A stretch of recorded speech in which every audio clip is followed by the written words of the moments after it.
cierre, de clausura de las terceras jornadas de Derecho Administrativo, organizadas por la Universidad Nacional de Avellaneda y su Departamento de Ciencias Sociales y su carrera de Abogacía, y en conjunto con el Instituto de Pensamiento Administrativista y también con el auspicio de la Dirección Nacional del Servicio de Información Jurídica, del Sistema de Información Jurídica, perdón, del SAIC, del Ministerio de Justicia y Derechos Humanos de la Nación, conforme la presentación de la revista, la que estuvieron ustedes también presenciando hace un ratito. Yo, en primer lugar, le voy a dar la palabra al señor rector de la universidad, al ingeniero Jorge Calzori, que además, como hoy es su cumpleaños, les voy a pedir un fuerte aplauso.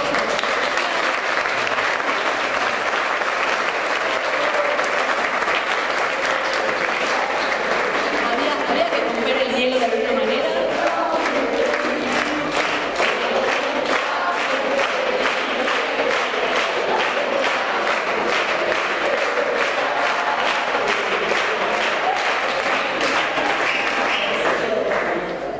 Así que le agradecemos especialmente. No, bueno, estamos ya finalizando unas jornadas de muchísima densidad académica, así que un poco de relax no viene mal. Y aparte, bueno, ya que está hasta ahora dándonos la bienvenida a esta universidad, me parecía importante reconocerlo.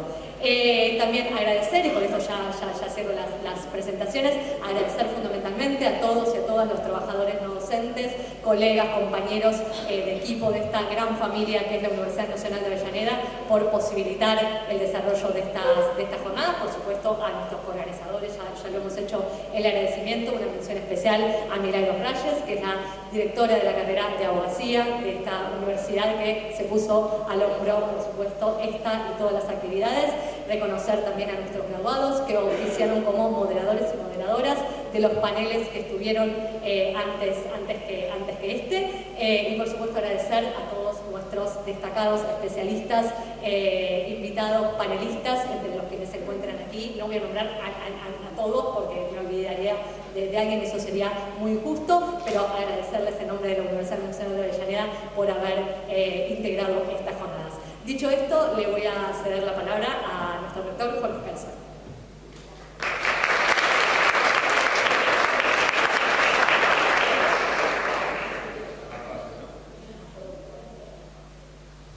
Bueno, buenas noches a todas y a todos, muchas gracias. Vieron que algunos festejan el cumpleaños en su casa, otros en un salón de fiesta, nosotros elegimos la universidad. Primero, bueno, gracias a todos y a todas los que fueron parte de estas jornadas. Son las terceras, la primera fue en pandemia, la segunda ya, yo estaba en Córdoba, no pude participar, así que en esta tercera quería estar presente, aunque sea en el cierre. Por supuesto no voy a hablar de cautelares ni nada de eso, no se preocupen, porque no es mi métier, pero sí sé que es un tema candente, que es un tema que excede a los abogados y a las abogadas, porque nos afecta también como ciudadanos en lo cotidiano, ¿no? Yo recuerdo, Cristina decía una vez, no quiero ser presidenta, prefiero ser jueza para manejar las cautelares, que voy a tener más poder que siendo presidenta. Y así que algo debe tener, ustedes saben más que yo, pero seguramente algo de eso se habrá discutido y se habrá debatido. Así que bueno, la intención de participar es agradecerles, que seguramente de todo el material que se haya desarrollado, lo que todavía nos van a decir las compañeras y los compañeros en el cierre, nos permita dejarnos un material que a su vez pueda ser editable y que podamos tener posibilidad de seguir trabajándolo, no solamente en las cátedras de Derecho, sino también en otros aspectos que hacen a la vida, sobre todo en un año electoral, ¿no? A la vida de cada una y cada uno de nosotros. Así que de mi parte estoy muy orgulloso con la carrera, esta carrera que empezó, y voy a contar esto nada más.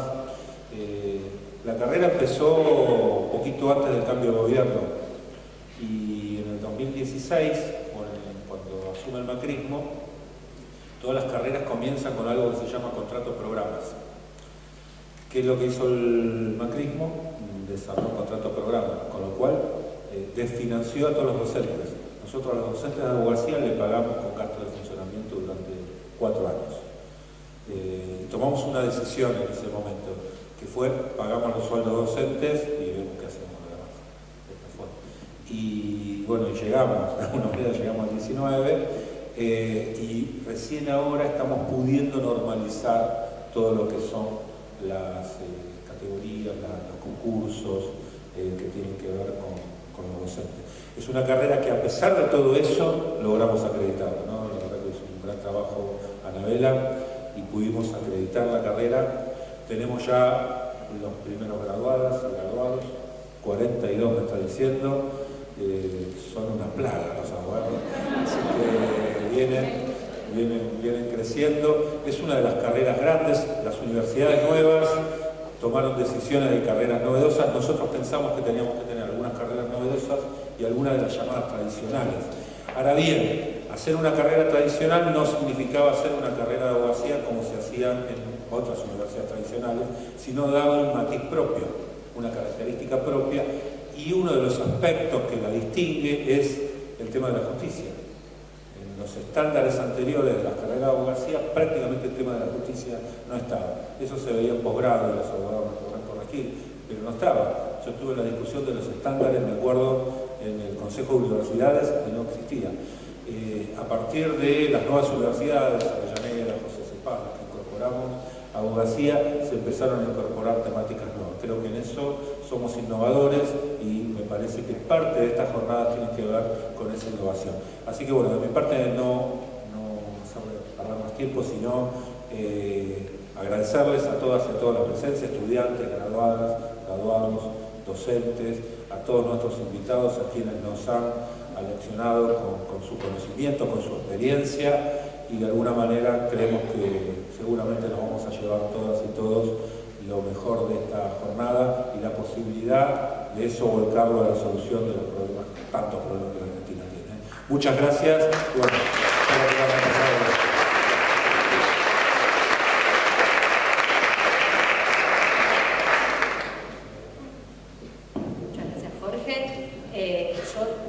Voy a hacer uso de la palabra 2 veces, aunque en efecto lo haré, pero bueno, le pregunté a Julián si le parecía bien que dijera unas palabras más en torno a no solamente la presentación, así que me voy a tomar muy breves minutos antes de escucharlo a Julián, a Victoria Nadón, a Julián Beise Moreno, a Victoria Nadón y a Santiago Pérez Teruel, que les voy a presentar oportunamente. Voy a tomar unos muy breves minutos de su valiosísimo tiempo para decir, bueno, qué pienso en torno a esto, a los 10 años, ¿no?, de la ley de medidas cautelares. Yo no, en general suelo hablar un poco más suelta, hoy voy a tener algunos machetes porque dormí poco. Bien, como señalé en las jornadas del año pasado, este tipo de eventos es muy pertinente para esta universidad y para nuestra carrera, que tiene el firme propósito de capacitar con la más alta calidad a los futuros profesionales del derecho, con un profundo interés por los ámbitos de actuación del Estado. Esto ustedes lo saben porque son estudiantes de nuestra universidad, saben que tenemos una intensificación en derecho público, que la idea es que pueda formar abogados que encarnen esa vocación por el servicio público con los más altos niveles de calidad. Como dijo recién Jorge, no hacía falta en la Argentina otra carrera más de derecho. Lo que sí hacía falta en la Argentina y en esta provincia de Buenos Aires era una carrera con esta perspectiva, que formara futuros abogados y futuras abogadas con compromiso social, con una visión estratégica de lo que necesita el Estado para defender en forma solvente sus intereses, que no son otros que los intereses de las mayorías. En ese contexto, estas jornadas nos invitan a reflexionar sobre algunos aspectos de la ley de medidas cautelares en las que el Estado es parte, como demandado, pero de forma también más novedosa, como actor. Y la verdad que me dan a mí, ustedes presenciándolas, y el prestigioso panel que me acompaña, de personas muchísimo más vinculadas con el quehacer del derecho público administrativo de forma cotidiana que yo, pero bueno, deben ser 2 o 3 ideas en este sentido. Lo primero que me gustaría decir en torno a la ley de medidas cautelares, que motiva un poco esta presentación, y de la docena de destacados especialistas que les conté recién que estuvieron a lo largo del día, es que tiene un ámbito de aplicación muy amplio, pero que en ese marco la realidad es que cuando salen las noticias, las medidas cautelares, no es con frecuencia, como señalaban en el panel anterior los jueces que nos acompañaron, quienes hablaron sobre la interpretación de las medidas cautelares, no salen con frecuencia en las noticias aquellas medidas cautelares que se dictan en favor de grupos desaventajados o protegiendo derechos sociales y ambientales. Esto lo señaló Ana Salvatelli, lo señaló Claudia Caputo y lo señaló el doctor Guillermo Tracy. Lo que va de todo lo contrario, ¿no? La ciudadanía en general conoce sobre las cautelares cuando la pretensión cautelar es promovida por grupos económicos concentrados o en circunstancias asociadas a la judicialización de conflictos políticos. Y ahí es cuando estos debates toman mucha relevancia y donde yo creo humildísimo entender, la ley viene a tratar de saldar una amplísima discrecionalidad judicial. Esto es importante señalarlo, lo que decíamos recién. La ley viene a proteger en primera medida a sectores socialmente vulnerables que entienden en situación desaventajada, a quienes les asigna un estándar de protección superior. Esta ley establece una serie de, no voy a declararme por supuesto en la cuestión precedental, que todos destacados especialistas la abordaron durante los 4 paneles que hubo antes, pero relaja de alguna manera o aliviana un conjunto de exigencias cuando los derechos que se debaten son derechos de prestaciones alimentarias, derechos vinculados con la vida digna, derechos ambientales, derechos de protección específica, que tienen un estándar muy superior de protección. Entonces eso primero hay que decirlo, o sea, la ley viene a proteger derechos. ¿Por qué? Porque la ley fue sancionada en el año 2013, en un contexto de creciente ampliación de derechos, un proceso de democratización y de goce y garantía de ejercicio de derechos para muchos y muchas argentinos, argentinas, por supuesto, entre ellos el derecho, como siempre digo, que es mi métier, ese sí, el derecho a la educación superior, que se viene a asegurar, entre otras cosas, con la fundación de estas universidades que hoy nos están cobijando. Entonces, en estos casos, la ley distingue claramente entre actores que peticionan en su condición de sujetos socialmente vulnerables o en protección de bienes jurídicos protegidos asociados a estos derechos fundamentales y quienes, por el contrario, lo hacen con motivaciones económicas concentradas o intereses políticos que, en algunos casos, lo digo siempre, buscan judicializar. En estos casos, a veces la medida cautelar clásica, la que vemos cuando estudiamos, es la que tiene como objeto suspender el efecto de los actos jurídicos, administrativos, ejecutivos, a diferencia de las medidas cautelares en los procesos ordinarios entre particulares, que lo que se busca es asegurar, digamos, el bien jurídico objeto de la pretensión hasta el momento de la sentencia, ¿no? para que nadie se lo lleve y no desaparezca y pueda ser objeto de la sentencia definitiva. La realidad es que en estas cautelares contra el Estado, el fin último de la medida cautelar a veces puede generar consecuencias testimoniosas para el propio Estado. Por eso la ley busca protegerlo. Cuando digo digamos, consecuencias testimoniosas, me refiero a muchas veces, como lo vivimos, y seguramente Victoria va a avanzar sobre eso porque lo conversamos juntas, como lo vivimos las últimas semanas, la conculcación de derechos civiles, políticos, electorales, de la comunidad en su conjunto, que son los intereses que el Estado busca proteger.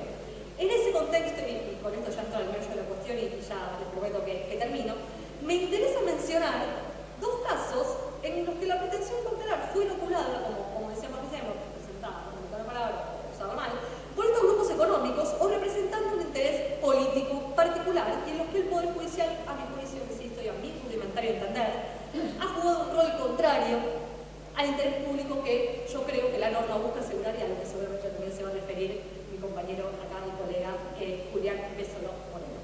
Asistimos en nuestros días a una actuación reiterada del Poder Judicial, en realidad no todo el Poder Judicial, hay que ser justa, de la Corte Suprema de Justicia y de algunos tribunales muy encumbrados, que, atribuyéndose facultades ampliadas en lo relativo a la genérica protección de derechos constitucionales, dictan medidas cautelares que hacen las veces de declaración de inconstitucionalidad en contra, en los casos que voy a revisar a Constitución, de la voluntad popular expresada en actos legislativos emanados del órgano que el sistema constitucional le asigna para emanar justamente disposiciones de carácter general, que es el Congreso, y que aparte representa a las mayorías, o de decretos y reglamentos del Poder Ejecutivo a los que la Constitución también les asigna un estándar específico y que están sujetos al control parlamentario. Vuelvo a señalar, por parte, ocurren estas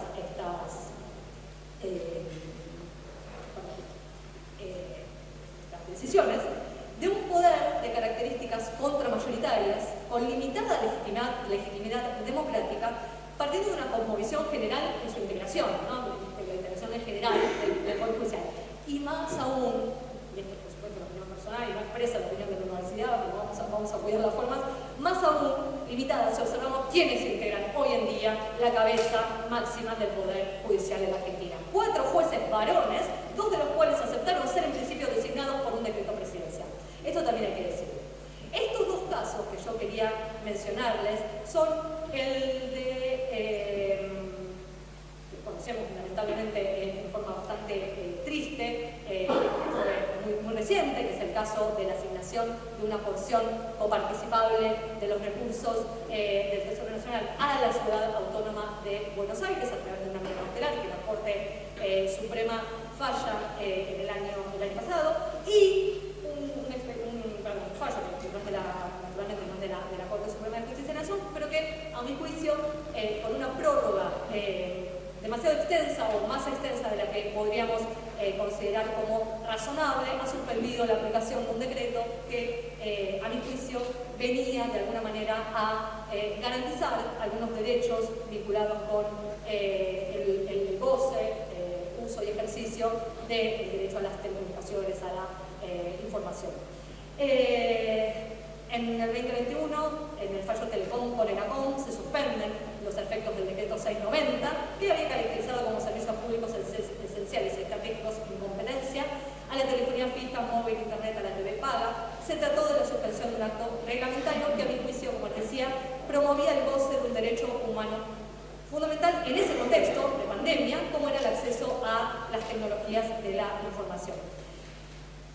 La cautelar, en definitiva, lleva más de 2 años y medio, sí, 2 años y medio de vigencia, luego de 4 prórrogas por parte de la justicia, mostrando lo que decíamos antes, ¿no? A veces la perpetuación de las medidas cautelares torna un poco ilusorio, ¿no? Que exista en algún momento sentencia definitiva sobre ello, porque ya no hay ninguna motivación casi por perseguir, digamos, el fin de ese proceso. La queja del Estado está en manos de la Corte hace bastante tiempo. En esta jornada realmente se debatió, yo me sentía ahí con un colega, si las TICs merecían ser reguladas como un servicio público, estratégico y en competencia. No voy a entrar en esa discusión que excede el marco de mi rudimentario entender. De lo que sí estoy segura es que en este caso la justicia falló a favor de las corporaciones y de uno de los poderes más concentrados en Argentina, que es el poder que tienen los medios de comunicación. Y que cualquier parecido con el antecedente de la suspensión de la Ley de Servicios de Comunicación Audiovisual no es pura casualidad. Y el otro caso, y con esto sí ya termino, que se tocó también en estas jornadas, Laura Manín en la apertura hizo alusión a él, es la intervención, Laura hizo alusión a él, es el fallo de la Corte al dictar la medida cautelar en favor de Larreta, ordenando otorgar en realidad un 2,95% de recursos coparticipables a la Ciudad Autónoma de Buenos Aires. Se trató, en efecto, y esto lo llamamos por los medios de comunicación porque fue ampliamente debatido por la ciudadanía, de un porcentaje muy superior al que la ley le asignaba históricamente a la Ciudad Autónoma de Buenos Aires, y que un decreto del expresidente Mauricio Macri habría aumentado exponencialmente en 2016. La excusa, como sabemos, fue el traspaso de las funciones de seguridad no federales a la Ciudad Autónoma de Buenos Aires. Con el diario del lunes, la realidad es que si observamos el análisis de ejecución presupuestaria de la ciudad en ese rubro, las competencias de las fuerzas de seguridad no federales, sabemos que nunca se invirtió esa magnitud de fondos, privando el Tesoro Nacional durante varios años de un conjunto de dinero, de recursos que le correspondían en la distribución de la coparticipación primaria.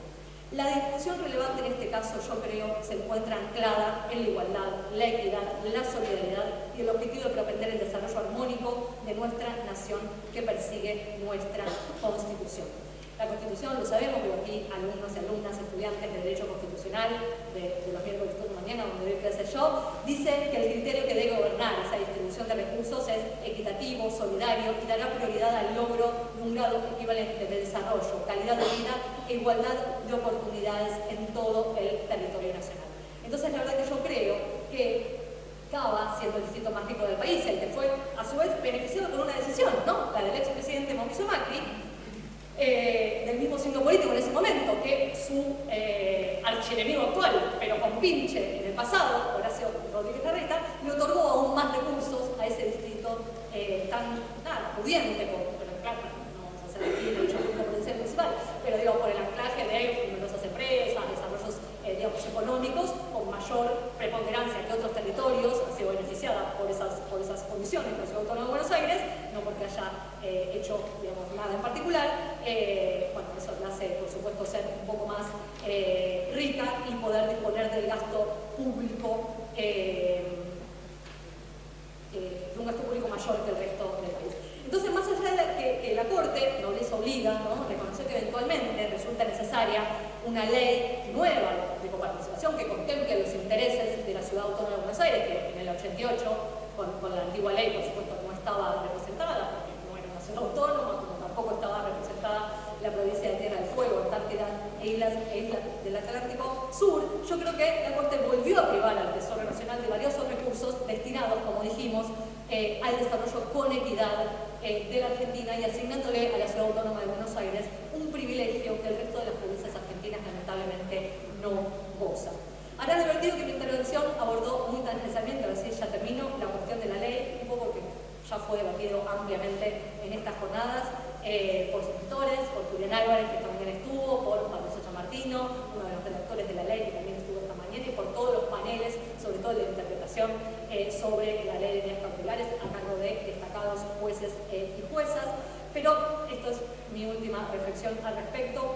En el primer caso, para mí, la justicia ponderó con mayor gravedad la afectación de un derecho de propiedad de las empresas de los servicios de telefonía e internet, de características, como bien sabemos, oligopólicas, que el goce por parte de millones de usuarios del acceso a servicios que se habían vuelto muy esenciales en el periodo que estamos considerando, ¿no?, la pandemia, y ya no queremos ni acordarnos.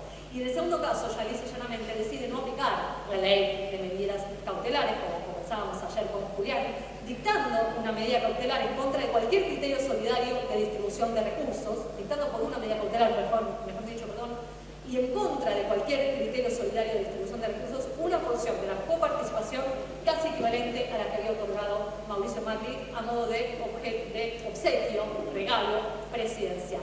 Sin ni siquiera dar cuenta del informe noticia, del cual hemos debatido, sobre el cual hemos debatido hoy, previo que exige la ley, y aparte lo hizo 2 años después, ¿no?, de iniciada la demanda, frustrando el ABC que nos enseñan nuestros profes de Derecho Administrativo, que es la necesidad de que exista un peligro en la demora, ¿no?, para dictar una medida cautelar, cuestión también que hemos debatido esta mañana. Luego de ello, a mí la conclusión que me cabe, les agradezco por haber escuchado más largamente de lo que yo hubiera querido, lo que he querido y tardaba menos, es que en algunos casos para la justicia no existe la ley. Para ser justa, no para la justicia, sino para algunos jueces, para la Corte Suprema. Y para algunos otros, ¿no?, del más alto nivel, que evidentemente no creen que deban cumplir las obligaciones que nuestra democracia republicana les exige. Así que eso, muchas gracias.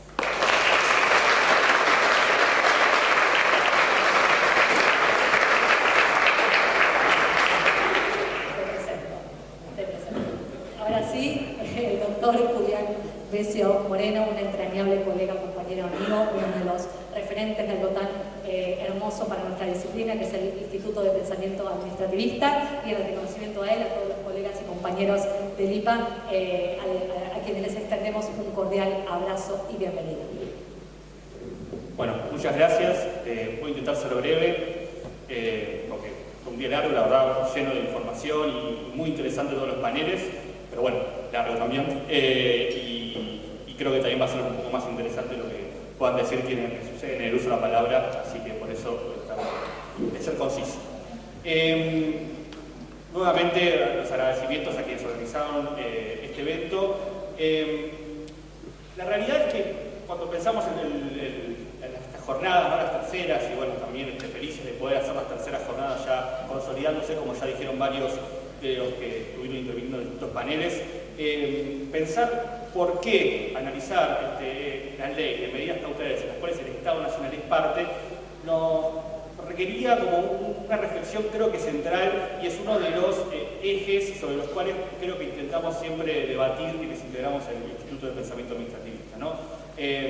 La verdad que la claridad y la calidad de las exposiciones de los paneles anteriores un poco me van a hacer repetir en algunos de los temas, pero bueno, también apunto a que el público un poco se haya renovado y que no sea tan aburrido escuchar algunas cosas que ya dijimos, ¿no? Pero ¿por qué nos parece tan importante esta ley? ¿Por qué a 10 años creo que merece una reflexión y una revalorización? Porque la ley de medidas cautelares en las cuales el Estado Nacional es parte, se llama, ¿no? Como bien dijeron, no es ley de medidas cautelares solo contra el Estado, sino en la cual el Estado Nacional es parte. Primero que fue sancionada, es una de las pocas normas de derecho administrativo que fue sancionada en un periodo democrático. Eso ya de por sí, como ya dijeron varios, merece una celebración, porque la realidad es que tenemos demasiadas normas del derecho administrativo centrales que fueron dictadas durante procesos inconstitucionales, o sea, de crisis y de interrupción inconstitucional, con lo cual merece ya de por sí destacar que logremos generar cuerpos autónomos de derecho administrativo sin vicios de origen democrático. Pero por otro lado, creo que esta ley es y fue muy importante, porque más allá de sus errores y aciertos, en una referencia intentaré hacer, lo cierto es que se pueden implementar ciertos valores o principios que nos gustaría poder rescatar, y que son nada más y nada menos de eso que entendemos, y que dijeron en varios paneles también, que es lo que debe imperar en un Estado social, un remarco social y democrático de derecho.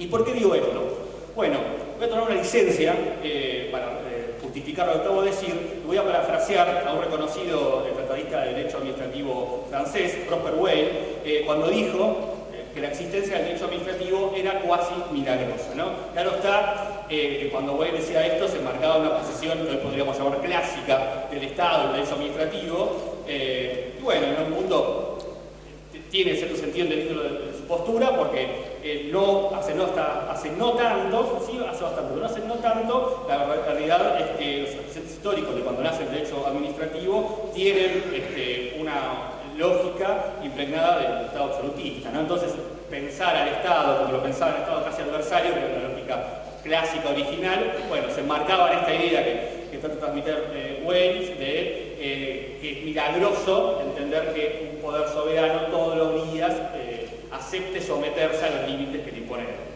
Bueno, con el perdón de Wells, que seguramente no vas a estar de acuerdo con lo que voy a decir a continuación, voy a usar su frase para aventurar que la sanción de la 26.854 también tiene algo de milagroso. Y lo digo por dos razones. La primera, por las circunstancias de su sanción.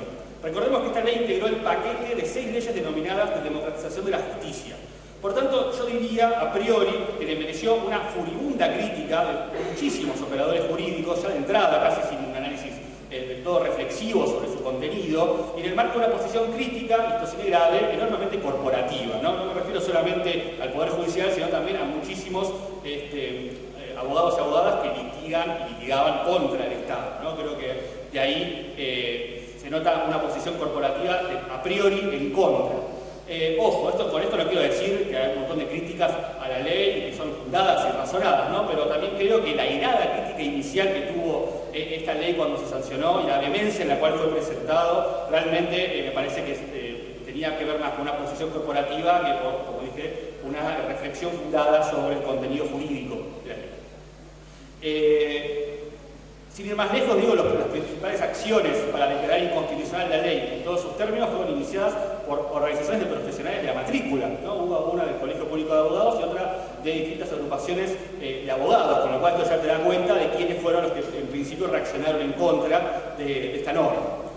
Y ya creo que también, si pensamos en la posición que tenían aquellos que fueron críticos en su momento, tratando de ponerlo en su lugar, creo que fue lógico, ¿no? O era esperable que se pusiese en una posición tan crítica, ya que efectivamente esta ley limita los criterios de procedencia de medidas cautelares contra el Estado respecto a las reglas que regían previo a su sanción, que habían sido establecidas principalmente jurisprudencialmente. Esto me lleva a la segunda razón, que digo de por qué me parece que es una ley cuasi milagrosa, que es la concepción misma del régimen de medidas cautelares contra el Estado que presenta esta ley. Porque para eso tenemos que recordar que previo al dictado de esta norma, como también ya dijeron varios paneles, había que remitirnos a normas del Código Procesal Civil y Comercial de la Nación, ¿no? Normas del subsistema de derecho privado. Y así usábamos el artículo 195 y siguientes, o el 230 y siguientes, y para moderar las cautelares autónomas aplicábamos el plazo del 207, y bueno, no nos quedaba otra que remitirnos a normas de derecho privado, que aplicábamos de forma analógica, esto que ya sabemos bastante los administrativistas, cómo hacer esa interpretación a través de modulaciones de un subsistema de derecho privado al subsistema de derecho público, ¿no? que vemos del antiguo fallo de Ana de los Lagos y que seguimos reproduciendo, pero que necesariamente teníamos que hacer esa modulación, esa adaptación, ¿no? Y esto vinculado a la idea misma de para qué existen las medidas cautelares, porque recordemos que la medida cautelar es un dispositivo o es una herramienta de tutela urgente cuya función es garantizar la integridad del objeto, ¿no? que pueda no ser frustrado la pretensión principal al momento de iniciar la acción y evitar entonces que eso después, por más que lo termine reconocido por el fallo que haga mérito final sobre la acción, bueno, que eso no quede de forma abstracta. Pero todo esto, vuelvo a repetir, en el marco de normas que regulaban relaciones jurídicas entre privados. Y esta particularidad, que yo creo que acá está el meollo de la cuestión, y con esto no estoy diciendo la verdad nada nuevo, ya había sido advertido por la jurisprudencia, ¿no? Como también habían dicho quienes antecedieron en distintos paneles, y que a los clásicos tres requisitos de la procedencia de las medidas cautelares, la verosimilitud del derecho, el periodo de la demora, la contracautela, se le había, creo que bastante pacíficamente aceptado, un cuarto requisito en las medidas cautelares, cuales toda parte, que era la no afectación del interés público. Ahí creo que no había mayores discusiones al respecto. Ahora, ¿en qué medida y cómo apreciar esa afectación del interés público es lo que no era tan pacífico y daba lugar a un sinfín de abusos, excesos, que sobre texto de proteger garantías individuales desentendía la dimensión pública del asunto y generaba perjuicios enormes, no solo en lo patrimonial, sino también en políticas públicas estatales? Entonces, el caso emblemático de esto, ya lo mencionamos, fue lo de la ley de medios, pero la verdad que fueron muchísimas, un poco lo dijo recién Anabela, pero también lo dijeron otros panelistas, y seguramente hagan referencia a los que me siguen. Fueron enorme la cantidad de medidas cautelares interpuestas en distintos lugares, con bastante uso de forum shopping, eso también lo tenemos que decir, en los cuales generaban paralizaciones virtuales de la política pública estatal. Entonces, que la ley se proponga reforzar los criterios de admisibilidad de las medidas cautelares en las cuales el Estado es parte, me parece que es positivo en la medida que obliga a considerar la manera procedimental, tanto de manera procedimental, ¿no? Porque establece requisitos procedimentales, como sustanciales, cómo debe evaluarse ese interés público, ese interés general, que indudablemente se encuentra en juego en los procesos contenciosos. Y al contrario de lo que la autorizada doctrina cuestionó en forma inicial, yo diría que la ley fue sabia en muchas de sus consideraciones y preceptos. Repasemos brevemente, ¿no? Digo, en lo sustancial, los requisitos estos que digo sustanciales, obliga a la ley a una ponderación del interés público que, por ejemplo, los artículos 13.1d, 14.1d y 15.1d, ¿no? Las distintas tipificaciones que realiza de las medidas cautelares respecto a la suspensión de actos estatales, de medidas positivas y medidas de no innovar. Y a esto se le suma el requisito de no irreversibilidad de la medida. Creo que esto tiene que ser analizado de forma conjunta con la afectación del interés. Y en igual sentido existe un desdoblamiento del requisito de la verosimilitud del derecho, al que se le adiciona no solo la verosimilitud del derecho de quien lo peticiona, sino también la verosimilitud de la ilegitimidad del acto o conducta estatal, lo cual en algún punto no es una consecuencia lógica de la autotutela declarativa que tienen las acciones estatales, con lo cual otra vez refuerza la ponderación del interés público. El peligro de la demora también es modulado, esto también bastante criticado, porque considera que dicho peligro debe ocasionar o debe analizarse en la medida que ocasione perjuicios de imposible reparación ulterior, ¿no? Esto en definitiva es, para resumir, un régimen mucho más fuerte y más gravoso que el de las medidas cautelares del sistema privado, y ello por el valor que como principio rector imprime el interés público comprometido.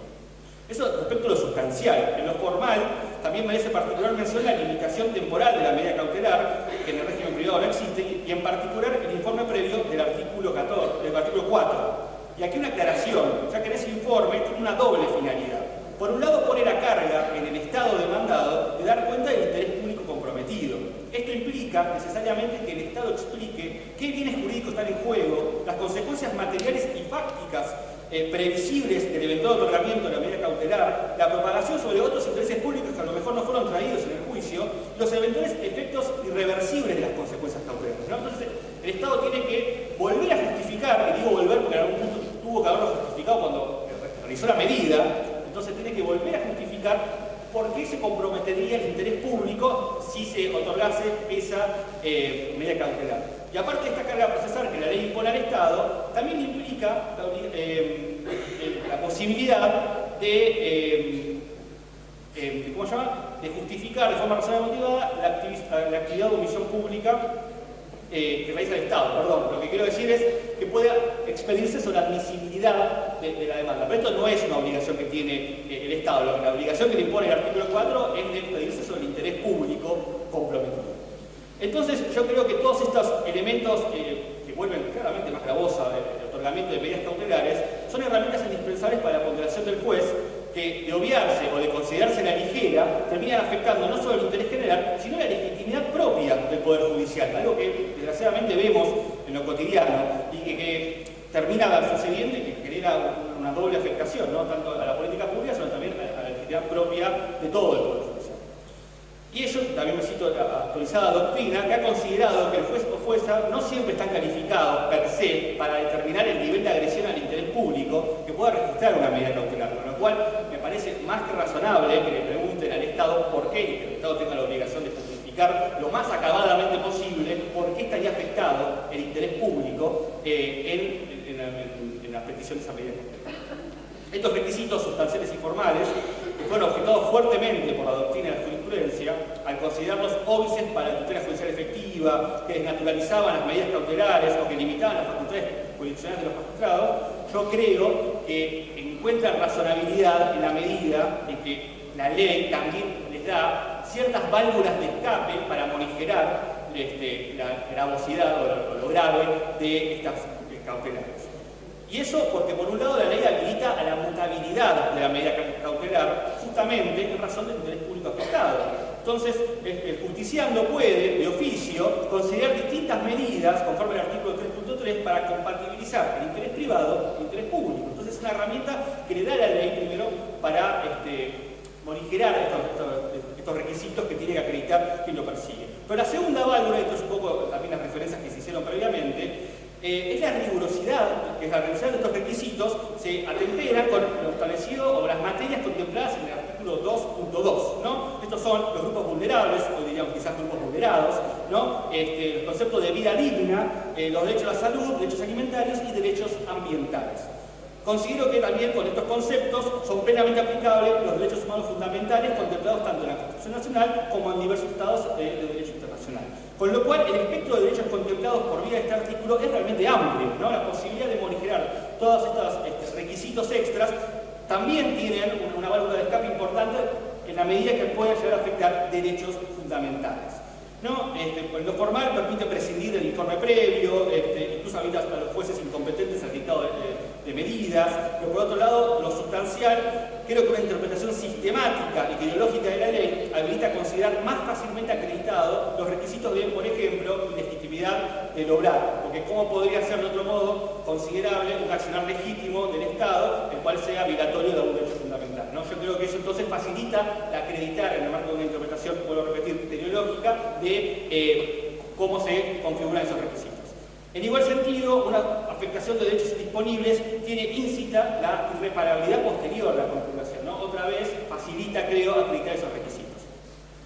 Y es justamente todo esto porque la aplicación del concepto de interés público que posee la ley derrama en cada una de las interpretaciones de su diverso articulado, ya que necesariamente el interés público se encuentra direccionado a la satisfacción de derechos fundamentales y de necesidades básicas insatisfechas.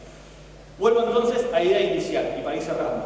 Creo que esta ley logra algo que con los distintos colegas del Instituto de Pensamiento Administrativista nos solemos cuestionar respecto al derecho público, y es que justamente consideramos que en muchos de los casos el derecho administrativo termina siendo débil con los fuertes y fuerte con los débiles. Bueno, yo creo que esta ley tuvo miras tal problemática y apuntó a ser fuerte con los fuertes y laxo con quienes más los necesitan, y todo ello en un justo y un equilibrado entendimiento del interés público.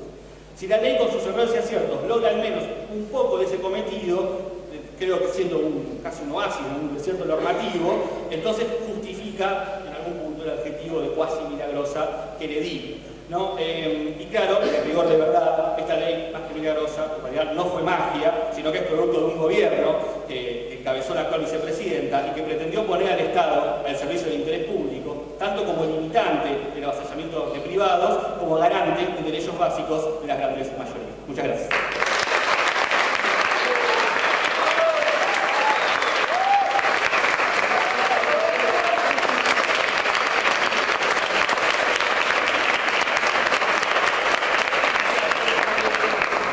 Aplausos de pie. Muy bien, muchas gracias. Bueno, le voy a ceder la palabra a uno también de nuestros invitados, porque Julián es docente de la casa, así que bueno, también se siente en el hogar. A uno de nuestros invitados, de nuestras invitadas de esta noche, Santiago Pérez Teruel. Santiago Pérez Teruel, a quienes también tuvimos el grato honor de recibir en las jornadas del año pasado. Es el asesor general de gobierno de la provincia de Buenos Aires y en tus ratos libres, conductor designado del Clio, que queremos que empiece a andar por la provincia de Buenos Aires nuevamente, ¿no? Así que, Santiago.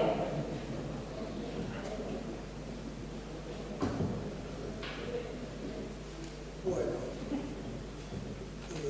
buenas tardes a todos y a todas. Voy a ser breve, porque siempre que está Nadón en una mesa conmigo, todo el mundo quiere escuchar a Nadón, y está muy bien porque entiendo que tiene un anuncio para contarles que creo que es una buena forma de terminar una de estas grandes iniciativas que tienen nuestras universidades nacionales situadas en nuestra provincia de Buenos Aires. En primer lugar, quiero agradecerle a Milagros y a Anabela la invitación, la generosa invitación, y a Julián y a su equipo, pero además de que nos invite y nos considere y nos trate con un destacado cariño, la importancia de invitarnos al debate. Muchos de los que coyunturalmente tenemos responsabilidades institucionales, no nos damos el tiempo de pensar críticamente ni de pensarnos como gestión, ni de analizar los institutos jurídicos que aplicamos. Y muchas veces perdemos en el día a día o en la cotidianidad la perspectiva histórica de cómo se llegó a determinada situación. Hoy en estas jornadas, en esta mesa, Anabela y Julián han dicho todo lo que pensamos acerca de la ley de medidas cautelares, que suscribo, por supuesto, pero hemos tenido la posibilidad en el primer panel, en el panel de apertura, de contar con la presencia de uno de los impulsores políticos, porque las leyes se votan en el Congreso, pero se militan políticamente, y el paquete de leyes que la conductora nacional del movimiento justicialista, Cristina Fernández de Kirchner, llevó adelante, también vino acompañado de una militancia y de una lucha muy intensa. Y tuvimos la oportunidad de escuchar al compañero Julián Álvarez, que situó el contexto político y social en el cual este conjunto de leyes fueron discutidas, fueron sancionadas y algunas están siendo aplicadas. Y en segundo lugar tuvimos la inmensa gratitud y el inmenso honor de escuchar al maestro Patricio San Martino, una de las personas que participó activamente en el diseño de esta ley. También tuvimos la oportunidad de escuchar a una de nuestras mejores abogadas, una de las mejores abogadas administrativas de nuestra generación, que esto va por cuenta mía, ¿no? Que es la compañera Laura Manín, que pone en crisis la aplicación de la ley en los estrados de la Corte cuando se trata de una instancia originaria. Y estas discusiones, como las que planteó Julián, son las que nos permiten pensar que si bien una ley que se aplica, una ley que tuvo un proceso que conocemos, una ley que resulta bastante buena, bueno, no es aplicada en su totalidad y no es aplicada por algunas razones que tal vez no están amparadas por la Constitución. Entonces, yo saludo a Julián y a todo el equipo del Instituto de Pensamiento Administrativista porque nos invita a seguir pensándonos como abogados administrativistas. Y en este contexto, cuando hablamos de la ley, la 26854, que fue el resultado de un proceso de discusión, en un contexto donde había un Estado nacional que llevaba adelante políticas públicas activas para distribuir el ingreso, pero también para ampliar derechos, necesito este conjunto de leyes para ordenar el funcionamiento del Estado mismo. Y como bien dijo San Martino, la ley no fue otra cosa que el estado actual de la jurisprudencia, aunque a muchos de los que producían esa jurisprudencia no les gustaba verse reflejados en el espejo que esa ley consolidó. Y creo que por ahí para los compañeros y compañeras y los estudiantes que están dando sus primeros pasos en el derecho administrativo, a veces cuando hablamos de medidas cautelares, en una jornada sobre medidas cautelares, todos más o menos estamos de acuerdo que sabemos de qué estamos hablando, pero el objetivo de una medida cautelar es proteger el objeto del juicio. Hay un libro muy interesante de García Federani que dice, miren, el objetivo es tan simple como que el proceso judicial no se transforme en una farsa. Y lo que busca es asegurar la seriedad de ese proceso. Bueno, ya nos contó Anabela, nos ilustró Julián, que muchas veces son utilizadas con otros medios o con otras finalidades. Ahora, esta ley de medidas cautelares, para la legislación del derecho administrativo argentino, es un punto de inflexión. ¿Y por qué es un punto de inflexión? Porque como también marcaron las personas y los compañeros y compañeras que hablaron con anterioridad, el basamento normativo y el basamento legal de nuestro derecho administrativo tiene su origen muchas veces en gobiernos de facto o en sistemas sociales que no guardan relación con el Estado constitucional, social y democrático de derecho en el que militamos vivir, porque muchas veces no vivimos en ese Estado. Ahora, cuando decimos que esta ley ilumina hacia adelante y nos permite pensarnos como administrativistas, lo escuchaba Julián, que hacía referencia a un artículo de la ley, que es el artículo 2 y su inciso o el punto 2, que establece una estandarización de derechos. Dice, miren, la ley de medidas cautelares establece un procedimiento para que el Estado no pueda ser sorprendido con una cautelar que frene una política pública. Y le dan la posibilidad de que brinde un informe, y el Estado lo contesta, y el juez resuelve. Ahora, cuando está en juego la vida y cuando está en juego la dignidad en los términos de la Convención Americana, incluso un juez incompetente puede dictar una medida cautelar.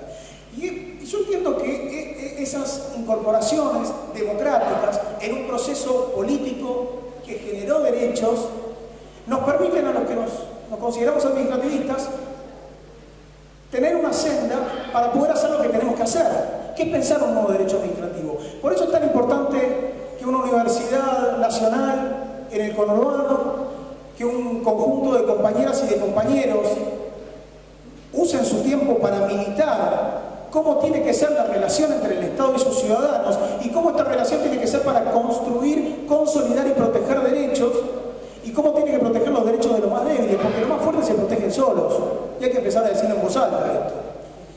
Ahora, yo pensaba también en un concepto que nos dejó Patricio y que él lo repite en casi todas las charlas que da, sobre la necesidad de construir no solo la tutela judicial efectiva, sino la tutela cautelar efectiva.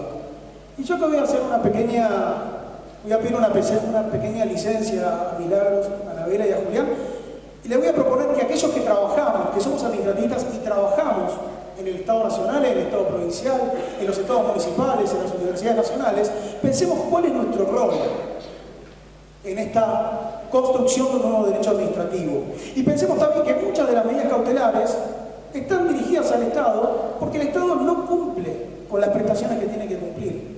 Y si bien muchas veces detrás hay intereses concentrados y están favorecidos por los medios concentrados de comunicación de la capital federal, muchas veces, y me animo a decir que cuantitativamente la mayoría, hay derechos que no se cumplen.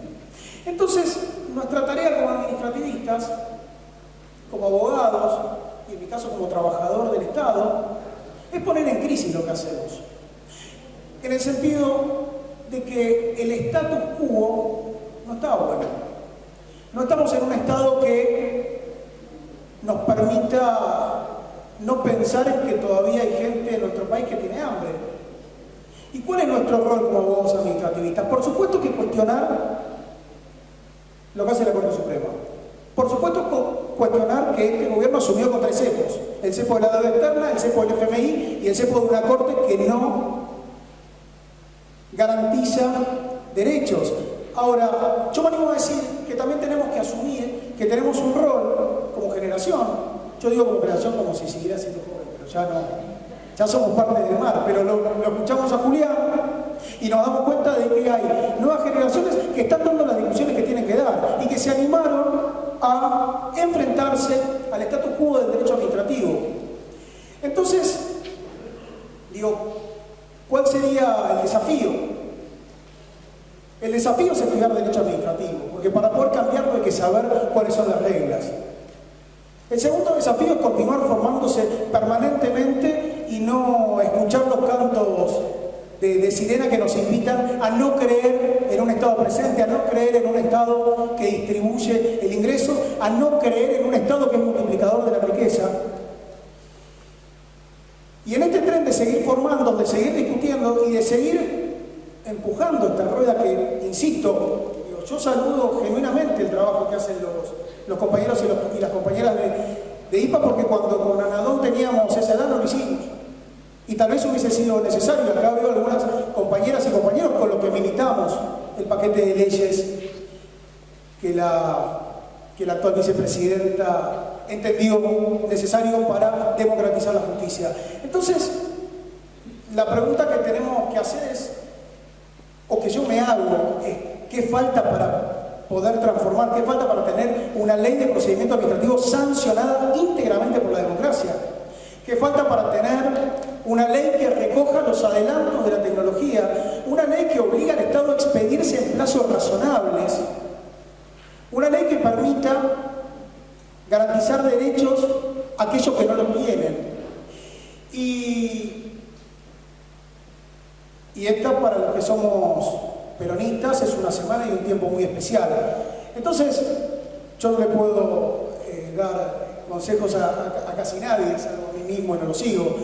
Pero la idea o el desafío es que aquellos que entienden que hay que rediscutir el derecho administrativo lo hagan en todo lugar y en todo momento. Y el objetivo de nuestra generación es que se sancione una nueva ley de procedimiento administrativo que sea compatible con el Estado social, constitucional y democrático de derecho. Y para eso voy a citar a una persona que muchos y muchas de nosotros queremos y admiramos mucho. Por eso hacen falta dos cualidades: coraje y amor por la patria. Muchas gracias.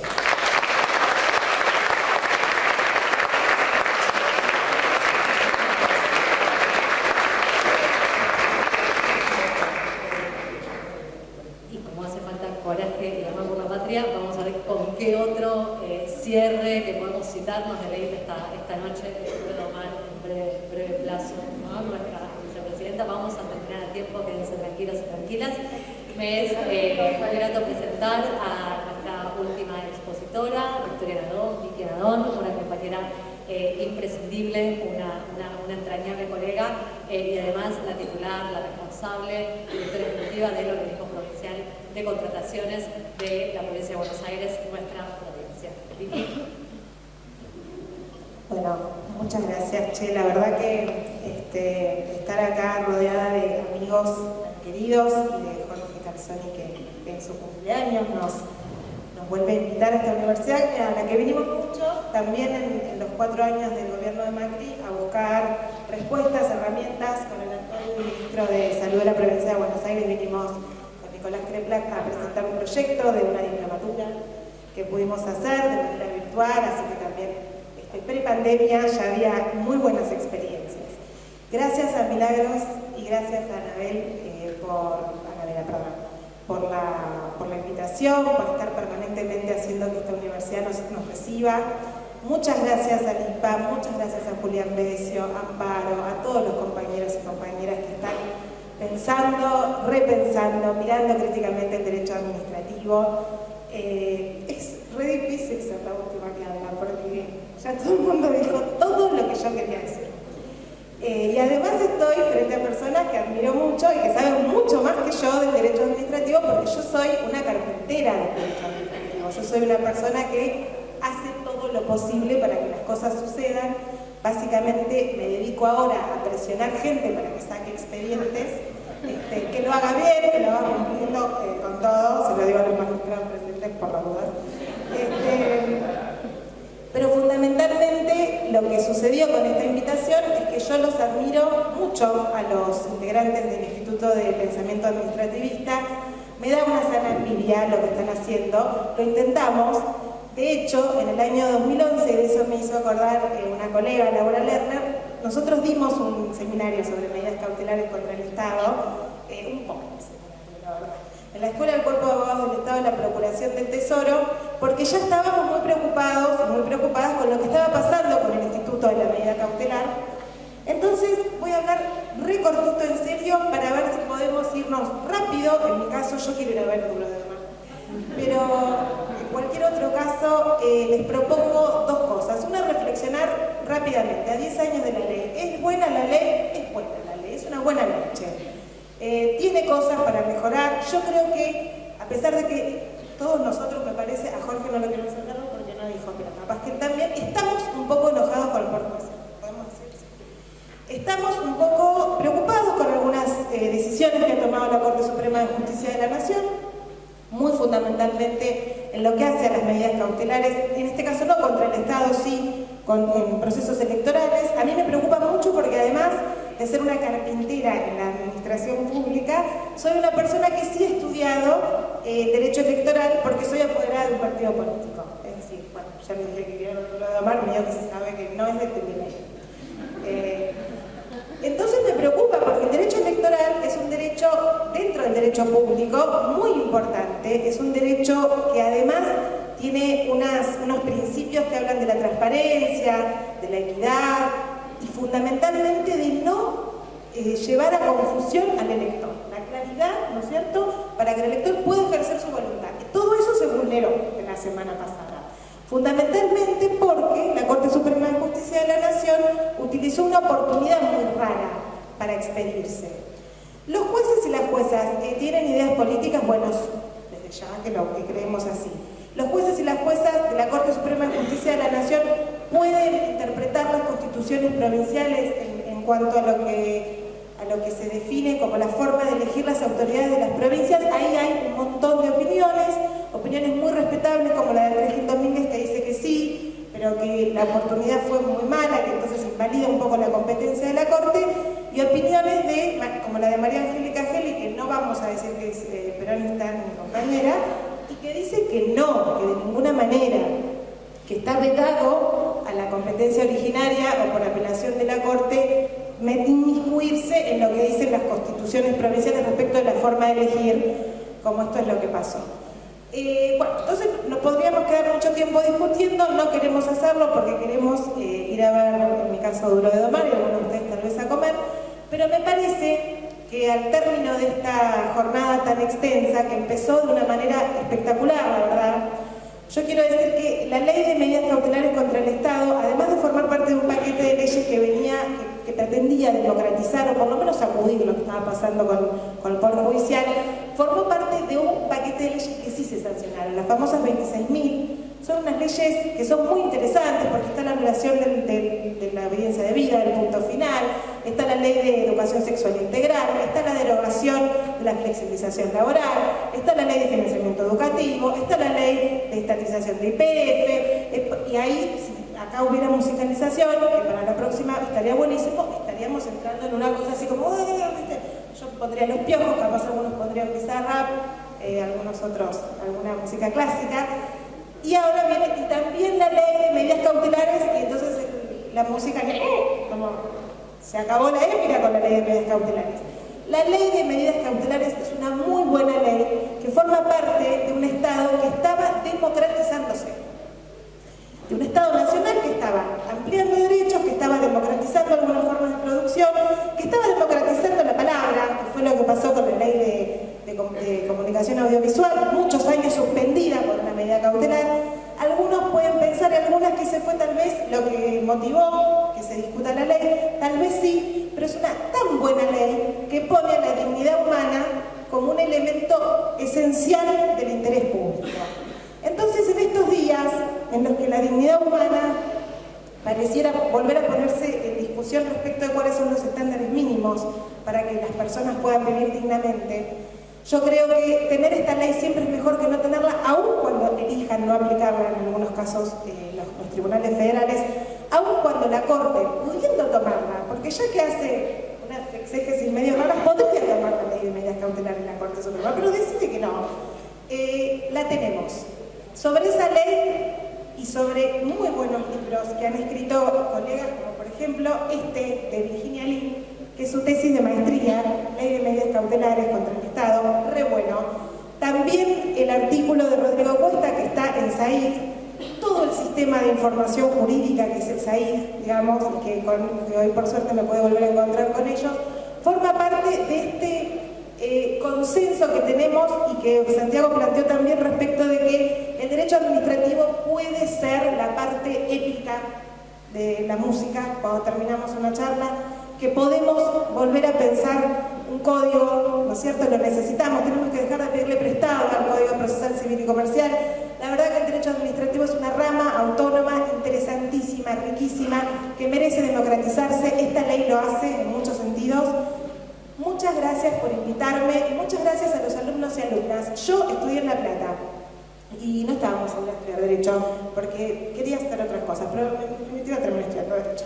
Y un día terminé en el aula magna de la facultad y estaba Andreucci, que bueno, no es exactamente hoy, capaz no pensamos lo mismo, pero un orador espectacular. Y ahí yo dije, esto es lo que quiero hacer yo, a esta rama del derecho me quiero dedicar. Si alguno de ustedes, por escucharnos a alguno de nosotros, seguramente a los anteriores que hablaron a mí durante todo el día, piensa que puede pensar en el derecho público como una rama a la que se puede dedicar, bueno, bienvenidos, bienvenidas,